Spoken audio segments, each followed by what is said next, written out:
The dog's dancing. Look at the doggo. Look at him. Oh, Erik, it's you. The fuck yeah, I want to shoot him. What? Rick. No, you leave the motors alone. Rick. Don't make me do it, man. Wait. Don't make me do it, man. I know there are people who don't like this film. And I've heard their criticisms. I understand them. And I can see what some of them are saying. At the same time, though, I like this film a lot. There are things in it that are a bit cringy. Some of the lines are a bit much. But then, as well as the good, I think, far outweighs the bad. Because, again, Matt Reeves is a great director. Robert Pattinson is a good Batman. I'll say it. Zoe Kravitz is a great Selena Kyle.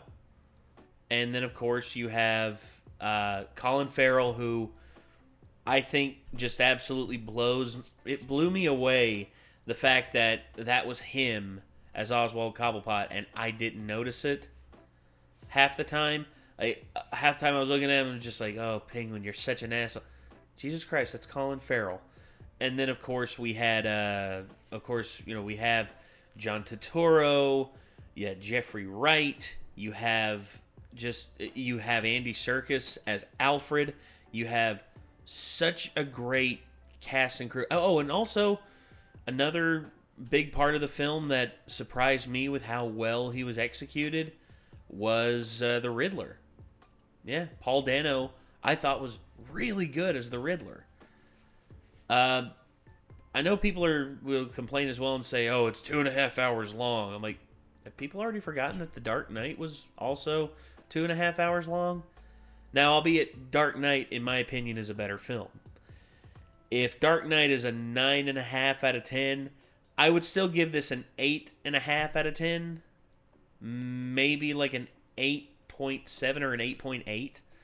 But 8.5, I think, for me, in my mind, is a solid thumbs up on that. But, again, The Dark Knight is still, to me, my favorite Batman film of all time. And I have seen Doug's review of The Dark Knight, and here's what I will say. I think Doug's idea of ending the film with Harvey Dent in his hospital bed screaming and with the Joker escaping, I think would have been a ballsy way to end that film, but I think it would have worked so good. I think it would have worked gangbusters in the long run. I think people would be looking back on that ending and just being like, the fact that this film had the balls to do that. Again, there are films that I really like that critics sometimes like, but I find myself agreeing more with the audience than I do the critics, because I like the film August Rush. Critics hated it, but audiences loved it. I often find, and again, there's also, I think it was called They Come at Night, which was loved by critics, but hated by the the audience. And I agreed with the audience. I thought it was an okay film, but it just depended on like some of the wrong things. And then, of course, the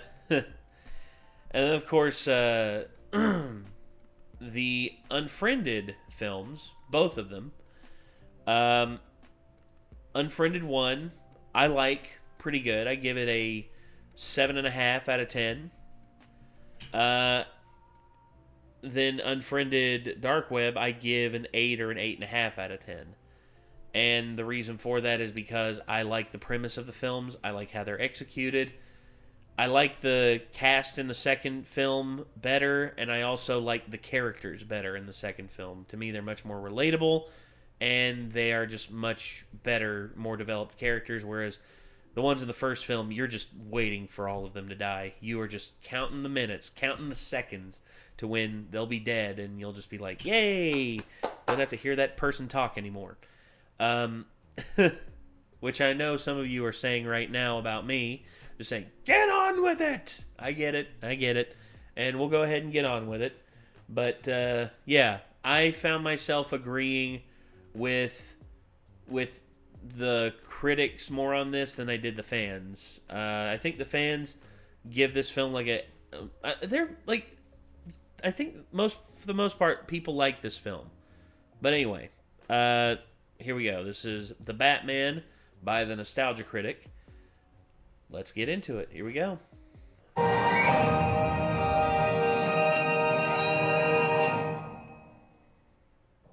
Ow. I step out of the rain into the Channel Awesome studio.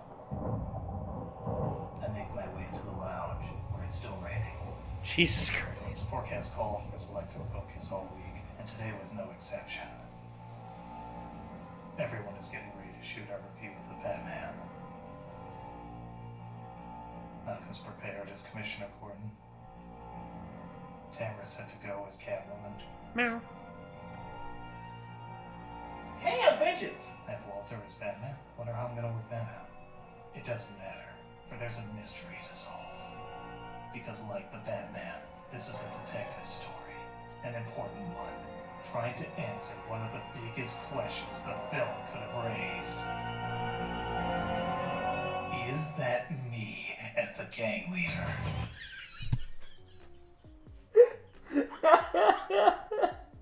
You know what?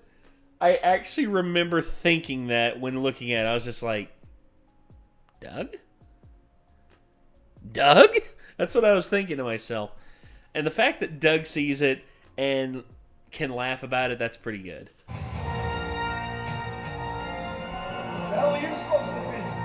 I don't know.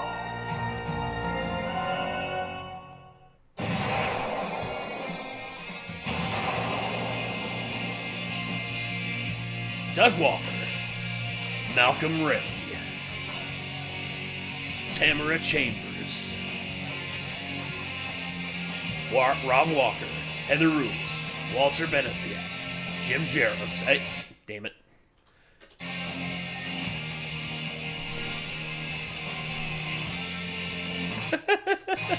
I tried. It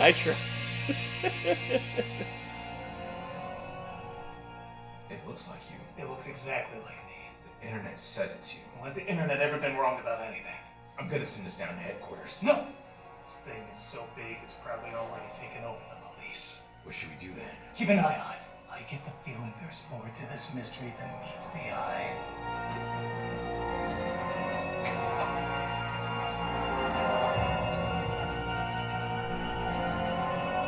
Meow.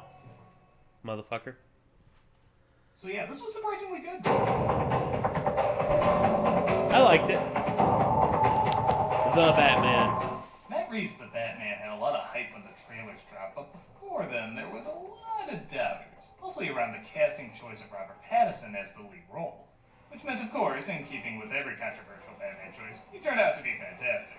But it wasn't just his performance that made the film work. I'll admit, my first concern was this was going to be too similar to the Nolan films. But thankfully, it had its own unique identity. The movie drew influence It's more much from darker. the cult detective stories that Batman had origins in. So it's like a mix of everything you think of when you visualize scuzzy film noir. It's rainy, smoky, has opening and closing narration, and more focus on the mystery rather than the crime fighting. This might be the first Batman movie to focus more on Batman than Bruce Wayne. In a good way this time. But that doesn't make a good point. In the other films, this wouldn't have worked. But here, it thrives because it has the comic center of an awkward, crazy loner bringing justice to an awkward, crazy world. There's a lot of movie to talk about, more than at World's End's worth. So let's jump right into it. This is making up for a lot. Oh my god. Oh. The movie opens, much like the rest of the film, kinda like a horror flick. With the Riddler watching outside the home of a politician. It utilizes visual storytelling from the start as we see him look at the ceiling window, and the following shot at night shows it's cracked open. That was so subtle I actually missed it the first time. Speaking of missing stuff, hello? Yeah, I'm watching them. Riddle me this, can you see me? I knew I should have leather suit. He kills the politician, and we cut to Batman, played by Twilight's Holy Shit, These People Can Act tour, doing something I'm shocked Batman's never done in a movie before. Narrate. 2 years of nights have turned me into a nocturnal animal. This perfectly sets up the detective and comic book element, as both involve a lot of narration. So welcome back to Chicago, Gotham. You can pretend to be Times Square, but deep down we know you're the Magnificent Mile.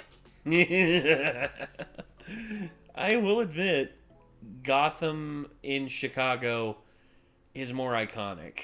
And that's the reason why, again, I think that Dark Knight's better, is because, to me, I feel like Gotham in The Dark Knight has more personality because it's Chicago instead of New York. Just saying. Just saying. When that light hits the sky, it's not just a call, it's a warning. This film apparently also got some flack for being too serious, but I argue strongly there's a lot of comedy in it just for a very weird twist of people. If you're not snickering at the Riddler's clear-colored glasses with his serial killer mask, Gordon saying, "Let the guy dressed like a bat" on the crime scene, or holding on this image while dramatic music plays, I don't know how to explain the humor to you. Just for a second, get out the Marvel movie mindset and say, you know what? People dressing up like this is goddamn insane. And you'll get the movie's comedy. Yeah. Speaking of visual storytelling, it might be a little obvious, but I love that this gang member who has his doubts about the crimes they're pulling off has only half his makeup on. And he's the one that... It's like the duality. It's not like he's completely committed to being like them. Instead, he is still partly human. And instead of the rest of them who are just at this point hyenas. That's what I see it as. And I love that in terms of visual storytelling. That's really good.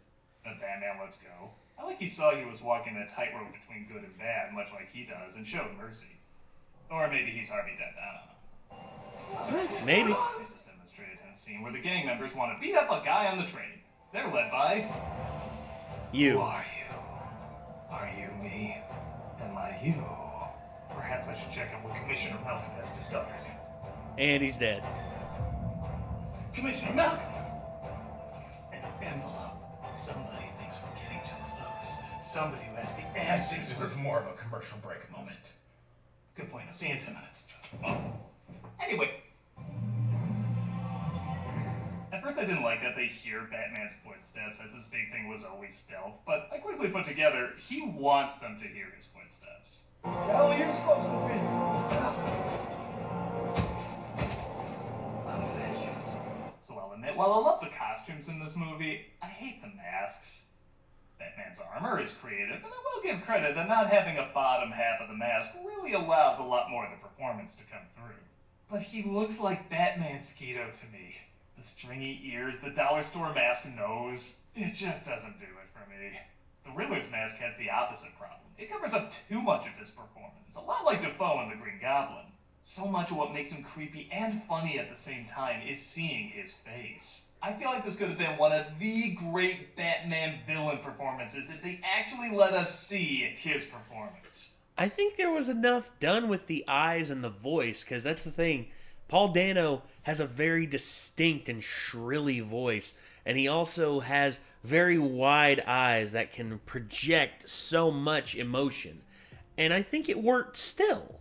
I think the point of him being fully masked like that only adds to the mystery of who the Riddler is.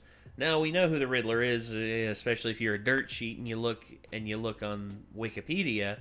But if you go into this movie blind and you have no idea who the hell the Riddler is, and then you finally see his face, and then you see how he emotes, you basically get...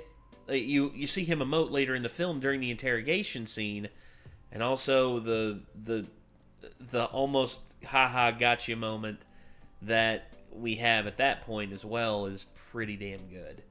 But again, Paul Dano did a really good job. You deserve to be dead after what you did! You hear me! What the hell am I looking at? Catwoman... What were they thinking? All she has is a ski mask that's a little pointy at the top. She literally works at a job that requires her to wear sexy clothes, and she loves cats. There's no way they could have worked a sexy cat mask into this? This dude's dressed like somebody burnt the Monarch. We can buy that somebody will wear a cat mask. It's not that far-fetched. Let him in here? I also love that Gordon, played by the often underrated Jeffrey Wright, Yes. is kind of a weirdo too. Batman's been around for only 2 years at this point, and people, understandably so, find his presence a little crazy. And Wright plays Gordon like a guy who's just given up and says, you know what? Fuck it. It's results. The city is shit, and the guy who cleans the shit is gonna be a little weird. Just ask this dude who quit his job as a chatter. Good one. Good one. I still watch that video every now and again just to realize, just to remember. Yeah, that's quitting your job like a boss. Batman gets a riddle addressed to him, so he takes it to his bat subway. I guess I've seen enough caves. Yeah. We're introduced to emo Bruce Wayne. No. No, I mean actually emo. Like he even leaves the eye makeup on. Part of me kind of thinks maybe they should have left it on the other actor. Maybe not. You won't know before you nothing. I don't care about that. You don't care about your family's legacy? I don't care about my family's legacy. Some people are torn about this portrayal of Bruce Wayne, and I can't pretend I don't understand why. But I surprisingly like it because of Pattinson. We're still in his early years, so I think him being a shut-in gives him room to grow and learn more how to be a stronger Bruce Wayne, as well as a stronger Batman. It's not like the world is rewarding him for being a shut-in. No. Every time he's Bruce Wayne, he sees ways he could be helping as a human being, but doesn't because it would get in the way of him helping as a giant bat. Your family has a history of philanthropy, but as far as I can tell, you're not doing anything. In the end, he realizes that, and instead of focusing on getting vengeance, he focuses on saving people as...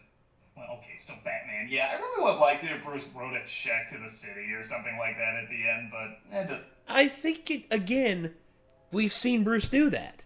We have seen Bruce be philanthropic and, hold fundraisers and all that, but we haven't really seen him helping in mass like that. We've seen him save individuals, 1 or 2 people here and there, but for him to assist in the cleanup effort, or to assist in the rescue effort and the potential cleanup as well. I mean, who's to say that Bruce won't contribute to the cleanup and the fund to make Gotham, to make Gotham better, to rebuild Gotham.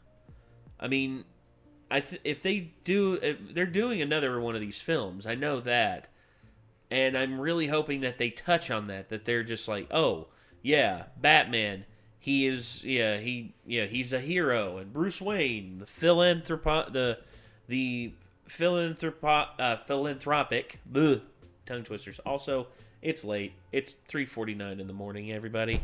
So yeah, Bruce Wayne and his philanthropy, and Batman being a hero. Wait, don't those two look alike? Doesn't look good on the poster. I also know the dude is 36, so he's not that young. But again, this is where the casting of Pattinson is very clever. I think it's safe to say we all still connect him to that emo kid from Twilight. And I think the film not shying away from that makes it easy to believe him as a boy Bruce Wayne, but also buy him as a Batman. The only thing I hate is how often he snaps at Alfred, played by Andy Serkis. You have to keep up appearances. You're still a Wayne. What about you? Your Wayne? Your father gave them to me. And I know that's like the idea, like a kid snapping at his father, and I'm glad he always has a humbling comeback, but this dude wakes up in a hospital after almost dying, and he's like, did you screw me over, old man? And he's like, suck my Dick Grayson, you butt horse. Suck my Dick The Grayson. moment I knew Pattinson was a great Batman is when him and Gordon find another clue. With just the subtlest of reactions, he gives a look like, wait till you get a load of this. How did he do that? It's almost the exact same expression he has throughout the entire movie, yet somehow I know exactly what he was thinking, and it got a huge laugh out of me. Who the hell says this movie has no humor? That's the Penguin. That's the Iceberg Lounge. The clue leads them to an underground club led by the Penguin, played by Colin Farrell. No, I am. Yeah. Get out of here, Green Lantern. Hey, I got a riddle. What does a literal Batman sound like? Take it easy, sweetheart. As many have pointed out, it's hard to recognize Farrell under all that makeup, but for me, it's harder to recognize him under that performance. I got you! Take my two freaking psycho! I got you! I forget how much fun he had as Bullseye and Daredevil, and that he can go really big and silly. So this strange hybrid of Robert De Niro in comedies and Al Pacino in dramas is pretty enjoyable. Holy cow, what are you showing me? Hey, come on! Ah, you're gonna turn me into a meme over here! And Kyle, played by Zoe Kravitz, is pretty cool as Catwoman as well. She works at the Penguins Club and is concerned about the disappearance of her close friend Anika. The same way. Close friend / potential girlfriend. That's the thing too that they touched on a little bit about Selena being bisexual. And again, that's how the character is. It's how the character is. I mean, if that's how they want to write her. And plus, I think Catwoman in the comics has had romantic interests with women. I know. Well, I know Harley Quinn and Poison Ivy have, which, you know, power couple. They're like the evil duo power couple. Vi would be concerned about her close old buddy Caitlin. Honey! Baby! 2 points over Dark Knight Rises for the sole fact that she owns a cat. Cats. You got a lot of cats. You got a lot of shitty sequels. The two of them also had pretty good chemistry, as when he gives her contact camera lenses, one of my favorite gizmos in the movie, her advances never seem to penetrate his no-nonsense bat ways. Really don't care what happens to me in there tonight, do you? Look at me. Looks good. No time for love, Dapper Jones. Also, I love the fact that the lens is monochrome and it's not like a full HD or anything like that. Instead, it provides a live feed to the Bat computer, and the Bat computer does the facial recognition for the lens. The lens itself is not the complex computer; it is instead a mechanism that is being used. Again, practicality. That's one thing I really liked about the gizmos and the weapons and stuff in this. As a spy to see if they can figure out why the Riddler is knocking off cops and See, politicians. look at that. Look at that. That, you see, it's so out of focus and so, again, it's just... to me, I would believe that this exists more than I would the thing that was in Mission Impossible Ghost Protocol, which I love that film, but that one where they're wearing the lens and basically it can take high-resolution photocopies of these plans and everything. Again. To get some answers, she's distracted by someone who might know where Anika is. Keep him talking. Wait, where are you going? No, stay on the DA. Bad kitty! Bad! Where's Annika? Thus we're introduced to John Turturro playing Goddammit. Nolan lied to me about how to say this name. You know Carmine Falcone. Falcone paid him off to get Chill out in the open. Gif, Jif, no, nobody says Jif. Me, no, nobody says me. Mako, Mako, I really blow at this. Yes. Selena is thrown off by Ugh. him being there, and she exits, leaving the DA she was talking to be killed by the Riddler. Oh, you need a ride? So this might sound like a strange compliment, and I don't think I've ever given it to a movie before, but focusing in this is amazing. Yes. Yes.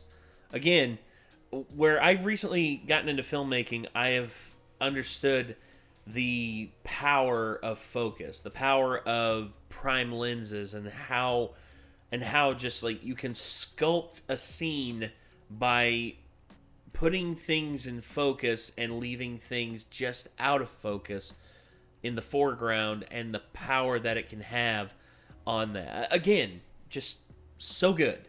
So good. Watching this makes me appreciate Matt Reeves more as a filmmaker.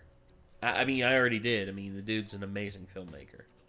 As many people have said, the cinematography is next level, but I think the most impressive element is how well they utilize focus. Everything is shot like Batman, the Riddler, or really... Again, racking focus like that. When we were doing the scene, especially during the one scene where Marcus is like throwing kicks at Chad and Lee and everything, and just seeing the Sutton brothers like pull focus and everything, it's just like, okay, right there, stop, and more, and cut. Okay, I love that so much. I'm really starting to enjoy being a filmmaker. I mean, I'm more behind the scenes and like producing and writing and all that, but I would really like to get into directing eventually. But who knows? We'll see what happens. Anybody can be in the shadows. Sometimes you're literally looking at nothing, but you think Batman might be there. Which, as he mentions, is the idea. Yes. They think I'm hiding in the shadows, but I am the shadows. And obviously it makes it much creepier when the Riddler strikes. This attack is perfectly built up like a horror film, and once the DA is knocked out, logically your next question is, what the hell is he putting on him? If this was in focus, it would probably look silly and you wouldn't care what he'd be putting on him. Honestly, the blue and red lights don't really seem to have a purpose in the grand scheme of things. But out of focus, all you can say is, Jesus, what is that thing? Yes. That thing turns out to be a bomb as he's forced to crash into a funeral and give a message to the Batman. Again, if you don't find this funny, you're just not sick enough. The comedy. 3 riddles in 2 minutes. I'll give you the code for the lock. Batman does arrive, tries to answer his riddles, but when he's asked to hand over an informant, he panics and goes boom. He's fine. Yeah, I get fireproof armor, but fireproof skin? His face should look like a Raiders of the Lost Ark candle. They take him to the police station, where the evidence is clear. Any cop with a high-pitched voice is gonna be a dick. What's going on there? I got the press downstairs. I got the press downstairs. Also, Con O'Neill playing the police chief here. He plays a good scumbag. I mean, when he played Fomin in,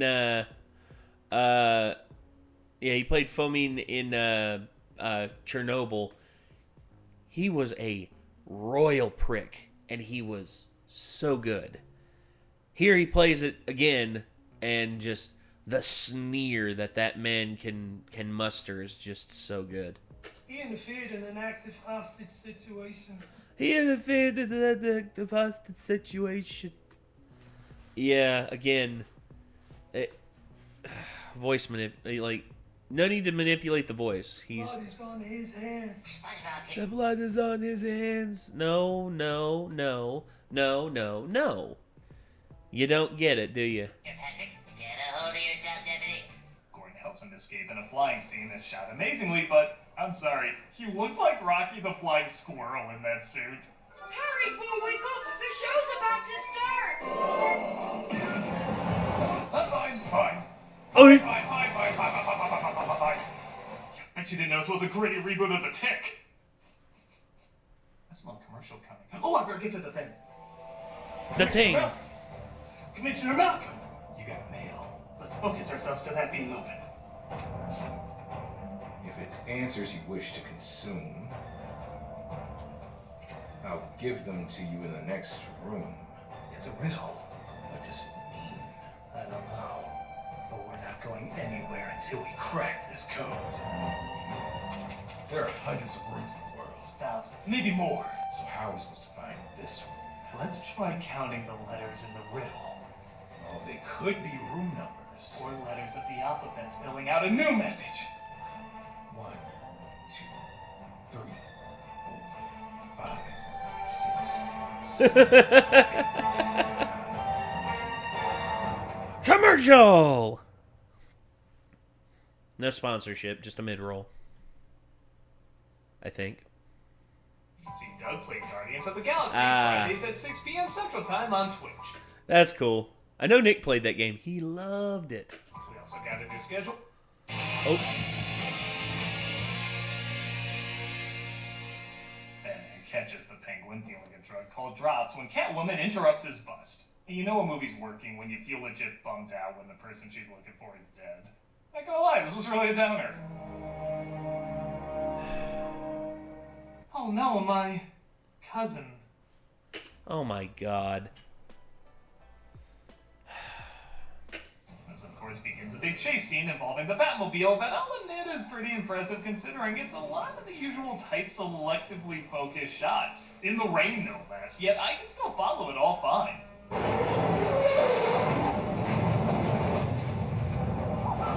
Yay! All these people died so you can ask him some questions. You literally know where to find him.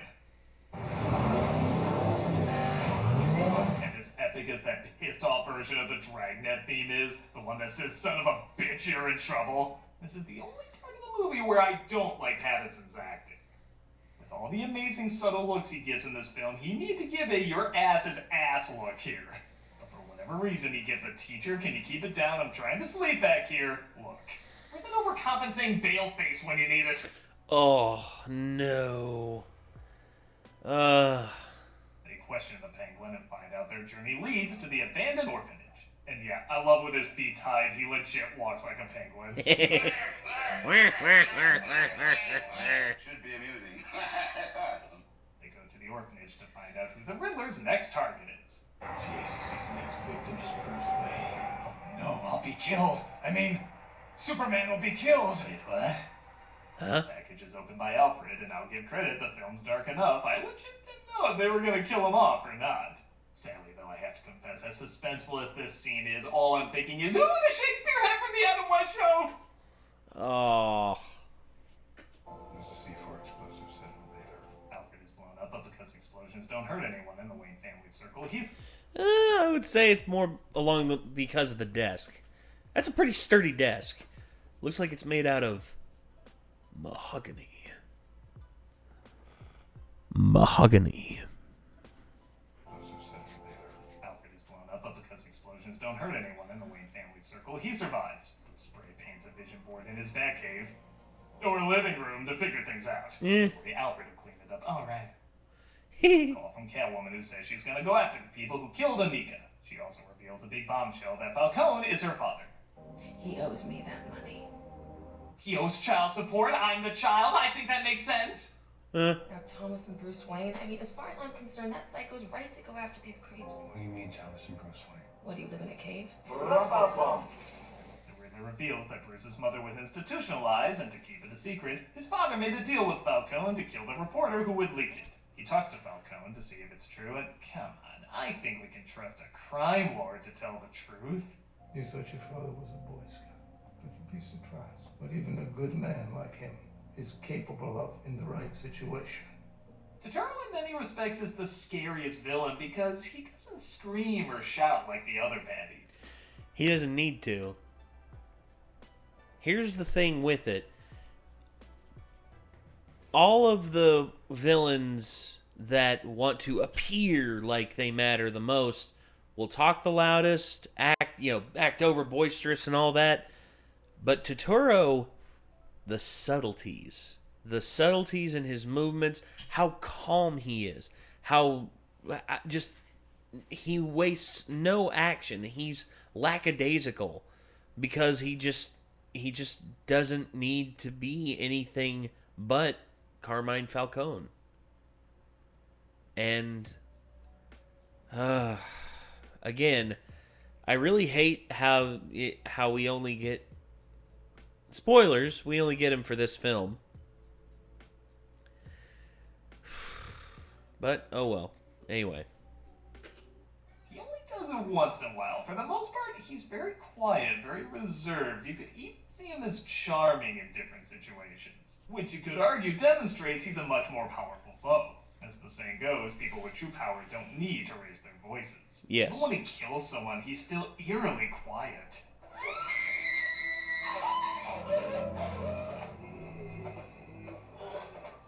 Oh my god. He finds out from Alfred that his father did make a deal to keep it quiet, but didn't want anyone killed. They even introduced the idea that maybe Falcone is the one who killed his parents because he was going to tell the cops. Falcone? Sure, for sure. I don't know if I like that idea being introduced, but they do keep it vague that it could have just been a random criminal. Well, a random criminal is one thing, but if Falcone would have given someone an insight on just that one dude, he literally points them out and just says, "Hey, them. I want you to kill them." And yeah, either way. Like there was some random thug on the street who needed money, got scared and pulled the trigger too fast. Batman's origin ironically feels more meaningful the more meaningless the murder of his parents is. But hey, he might be Spider-Man based off this shot, as he discovers Falcone killed Anika and Catwoman is gonna get revenge by killing him off. Hey, Dad. I'm Maria Kyle's kid. Oh my god, you're her father? Ah, jeez, did I bother you too? He stopped Selena from killing him and is finally brought to justice. I'm finally seeing you in the light. You look ridiculous. He's shot by the Riddler outside the club, and Batman rushes to his apartment to get him. Oh my god! Batman's the Riddler! Shut up, Frank. The Riddler is seen across the street, though, and again, I really feel like we've been missing a lot of Paul Dano's performance with his face covered up. Imagine this freaky-ass smile replaced by oven mitt face here. It just wouldn't be as creepy. I think that's the point of the reveal, though. It's just you're wanting to see it, the anticipation. Like, you're wanting to see Paul Dano do his thing, you know, especially if, you know, you're like me and Doug, who read the Wikipedia page before the movie comes out. Yes, we don't read the plot, of course, but we read who the cast is, you know. No surprises on the internet. I shouldn't say that. Oh, God. Oh, God. Oh... Anyway, sorry. He's allowed to shine. It is unnerving, but like I said before, funny as hell splendor when Batman talks to him in prison. And if you're like me, your butthole clenched up as soon as he starts saying his name. Bruce Wayne. Yeah, he's keeping it together, but in his mind, you know he's thinking... Just talking about how easy Bruce Wayne had it as an orphan, where he was left in the orphanage forgotten. The billionaire with the lying dead daddy, because at least the money makes it go down easy. Yeah, it did, now that you mention it. Oh, goddammit! The Riddler assumed Batman was on his side, and as skin-crawling as he can be, again, if you see no humor to this performance, you gotta rethink a story about a guy dressing up like a bat. No!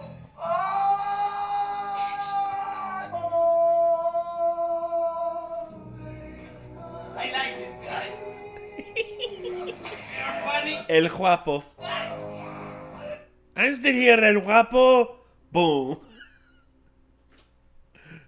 So the third act is where things start to go downhill a bit. Nothing is ruined, but it gets a little sloppy, and you do start to feel the length for the first time. We're almost 2.5 hours in, and I surprisingly before then didn't feel how long this was. But after this talk in the jail, they should have just gone straight to the climax. Instead, he goes back to the Riddler's place where we just were a moment ago to get more information. And the information is very obvious. Literally, the first question you probably have about the Riddler is what's that tool he's using to kill people? Only now, though, does Batman ask that, and it reveals a clue. Second, he misinterprets seeing the real you as he knows his identity, but with all the double meanings and this politician's name everywhere throughout the movie, it's pretty clear he's gonna go after her. When the climax does get going, a bunch of bombs start drowning Gotham, forcing people into the stadium where his goons will kill everyone. And I don't know, maybe this is just a personal preference for me, but I think water is a very boring climax for a Batman movie. Aquaman? Sure. Batman? Feels kinda lame. But okay, even if you don't mind that, people still continue to make bad choices. The politician knows henchmen are out there to kill her, and is probably at this location. But she says she literally wants to put a spotlight on her. The problem with this city, everyone's afraid to stand up and do the right thing. Gordon tries as little as possible to stop her. We're under attack, man. Exactly. Excuse me. Ma'am. Stop! Don't come back. Not surprisingly, she gets shot. She didn't even have a plan. She was just gonna guilt trip the attackers, I guess. Batman fights off the goons, but there's no big villains left to build up to. They're it. They're the last big battle. It'd be like ending Dark Knight with fighting off henchmen, but the Joker and Two-Face are nowhere to be seen. It'd be kind of anticlimactic. He injects himself with something to give him extra strength, but it's never explained what it is. Even the amazing focus is starting to look a little cheap. Clearly using CG in a lot of the shots. It looks so flat, it's like an eye exam saying, tell me when the Batman is in focus. But like I said, I can't say it ruins anything. I really like the henchman using the same quote as Batman in the intro. Which makes him realize he has to make it more about the people and not himself. This leads to a great image of him leading everybody out, starting with the boy who lost his father in the opening. I like he thinks about what the Riddler said and chooses him first over the politician. I'll admit I feel like it should have ended with the closing narration and him looking at the boy he helped. Or, again, him helping out as Bruce Wayne instead of Batman for once. I really feel like they were hammering that in a bit. But we get clearly 2 mid-credit sequences that for some reason are played before the credits. One is foreshadowing the Joker.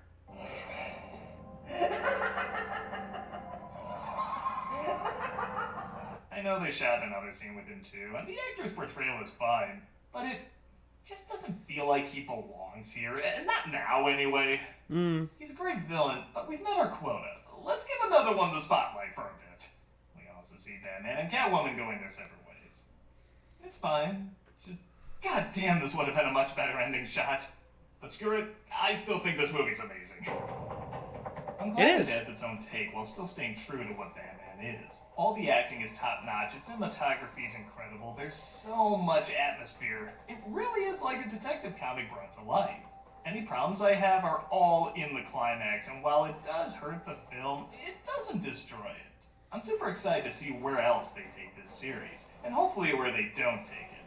This version of the Caped Crusader, I love to see develop more and more. Just when I think I've seen enough of a character, there's very little left to explore. It's always great to see something breathe new energy back into it. Speaking of which, we still have a mystery to solve. Any clues? No, but she might have some. No. Yeah. Yeah, Tara, of course. Next room was code for this room. No, I just figured the riddles were pointless and I'd tell you what I'm up to. Villains would get their point across faster if they didn't use puzzles. I'm here to tell you that I have the answer you're looking for. We're not listening to anything until you take that mask off. Fine. Actually, you look better with the other one. The gang member from the beginning of the film, Yes? his name is Not Doug Walker. Elliot Warren. British actor. He won an Olivier Award. He's been working in film for about 7 years. My God. This changes everything. Who would have thought? I'm Elliot Warren. God dang it. Christ. It says he's playing a character named Douglas. Clearly I was trying to give a clue to myself. Are we really doing this? Look at him. He's the spitting image of me, right down to how muscular we both are. Hey, I'm gonna take the weed you've been smoking and head out. It all makes sense. I'm Elliot Warren.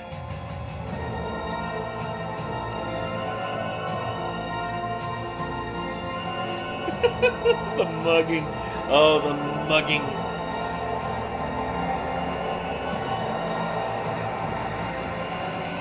Man, I can't believe he didn't use me in the review. Maybe I can get Rob to dress up as Alfred and come pick me up.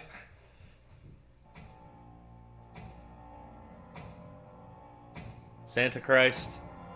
Is it Santa Christ?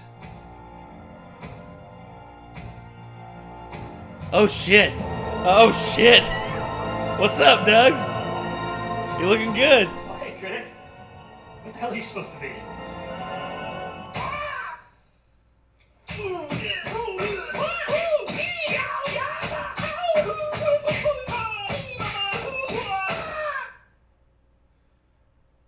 I'm Elliot Warren. God dang it. Well, I guess the Nostalgia Critic is dead. Long live Elliot Warren. Some drive. What's up, everybody? Our cameos for charity are still doing great, and so we're gonna switch it up this month. All through June, we're donating our cameo money to Friends of Firefighters. Friends of Firefighters. Okay. So, damn. This is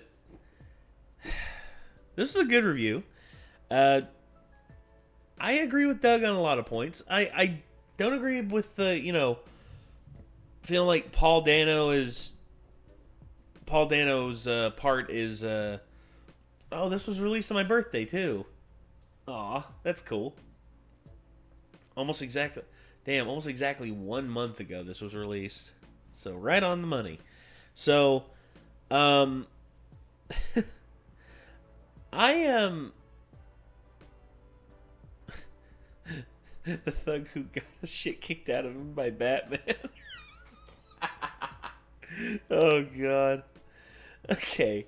But I agree with Doug on certain points. I disagree with Doug on others. I disagree with the notion about Paul Dano being behind the mask is a detriment. I think in certain ways it's a benefit because the build up to his reveal is not disappointing at all. And then also the thought is just like, oh shit, he knows the secret that Bruce Wayne is Batman. But then it's revealed not. It's like, whew, breathe a big sigh of relief. Sorry. Again, it is now 4:16 in the morning. Jesus. Anyway, I'm going to end this here. It has been a long, long, long day. I hope that you all have a wonderful day, and I guess I will see y'all in the next one. Until then, I'm Nate. I'll see you then. Peace.